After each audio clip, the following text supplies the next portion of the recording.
The Profound Trinity, embodiment as the path to blessing and service. The scene: Dr. Philip Green is back at the podium in the UCSC lecture hall, the atmosphere warm and engaged. He begins with a reflective posture. Good morning, everyone. We've had such rich discussion lately on the body as a sacred vessel, the ultimate interface between the material and the eternal. Many of you are asking, if the body is the sacred vessel, how exactly do we use it to access spiritual truth? The answer lies in the Profound Trinity, the complete unified system of body, mind, spirit. This Trinity confirms, the only way to experience a blessing, to feel true spiritual awakening, is through the human body. The vessel is not a distraction. The sacred vessel is the path, opening the store, embodied avenues to the divine. The spiritual journey is about finding the keys to open this sacred storehouse of experience. These keys are embodied practices. They use your physical form to bypass the limiting ego and facilitate the awareness of oneness. 1. Movement and rhythm. Kinetic union. The body can be used to bypass the controlling mind. This is why traditions utilize ecstatic dancing or movement. The rhythm takes over, silencing the intellect. Your body, fully present and non-judgmental, becomes a prayer, dissolving the boundary between dancer and the divine flow. The sweat lodge, using extreme physical sensation, heat, steam, darkness, pushes the body into a state of intense vulnerability, making it instantly receptive to the spiritual. 2. Sound and intention. Vibrational tuning. The voice and breath are powerful physical tools for spiritual alignment. Chanting of mantras. This practice uses the vibration created in your chest, throat, and head to unify the mind. The repetitive sacred sound shifts your consciousness, using the body's resonant structure to harmonize the body-mind-spirit trinity. It's the sound of your own being calling itself back to center. Healing tears. These are a physical release, the body emptying itself of resistance so that the pure recognition of grace can flood back in. 3. Connection and empathy. Relational awakening. The most profound interface is found in connection, recognizing the oneness in the other. Real empathy for others. When you truly feel another's experience, you use your nervous system, your mirror neurons, to physically bridge the gap of separation. This helps us recognize the face of God in a flower, or seen in the eyes of a beautiful puppy. Deep lovemaking. In the surrender of lost and deep lovemaking, the intense physical union becomes a metaphysical one, where boundaries temporarily dissolve, leading back to the primal unity. 4. The path of giving. Outward flow. This avenue uses the body not just to receive, but to actively participate in the continuous flow of provision we discussed previously.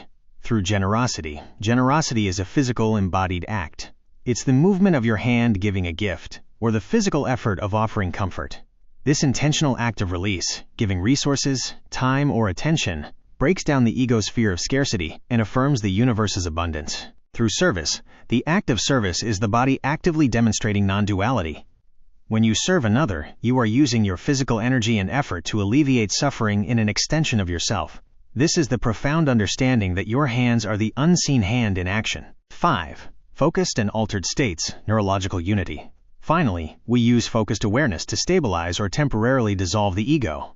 Pure meditation and group prayer. Intentional acts that use breath and focus to unify the mind, cultivating real gratitude. A profound, sustained awareness of provision. The ingestion of psychedelics. These substances temporarily disrupt the brain's ego maintenance network, allowing the body's chemistry to facilitate the direct, powerful experience of the non-dual reality. Open-hearted fellowship. Even simple, joyful, and authentic human connection can induce a state of grace, reminding us that shared joy is divine energy. Conclusion. The vessel as the source. Dr. Green moves to the center of the stage. Your body is not a place you leave to find awakening. It is the place where awakening is physically experienced, expressed, and acted upon. Every conscious act of chanting, every sincere moment of service, every act of generosity. It is your physical form being used as the instrument of spiritual realization. The vessel is the path, and the destination is the realization that nothing is separate. Thank you. Now let's take this renewed understanding of embodiment and service into the world. Dr. Philip Green has just finished his talk on the Profound Trinity. He moves to the podium as the students start to gather their belongings, but he claps his hands gently to regain their attention. Dr. Green: Hey everybody, before you leave, I have one final gesture of generosity for the day. You've all taken wonderful notes, I'm sure, but to make this vast list of embodied practices an easy reference and a nice little tool, I've printed out the whole list of what's been shared with you today, all those avenues for opening the sacred store. Please grab one on your way out. Use it. Experiment with it. Remember, the goal is not to do all of these. The goal is to realize that the vessel is the path. The students begin to file out, grabbing the printouts. Eclectic Scout waits near the podium until the room is almost clear, then approaches Dr. Green. Eclectic Scout: Professor, before we go our separate ways, I couldn't help myself.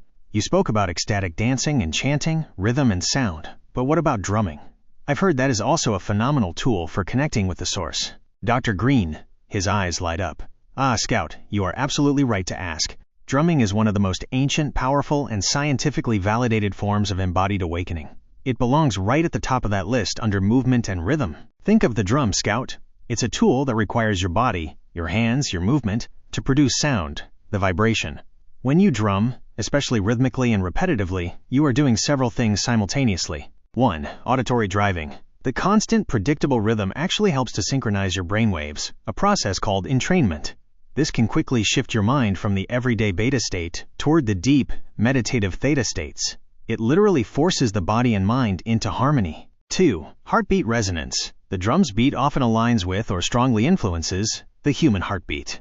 You are physically and emotionally connecting to the primal rhythm of life, the foundational beat of the universe.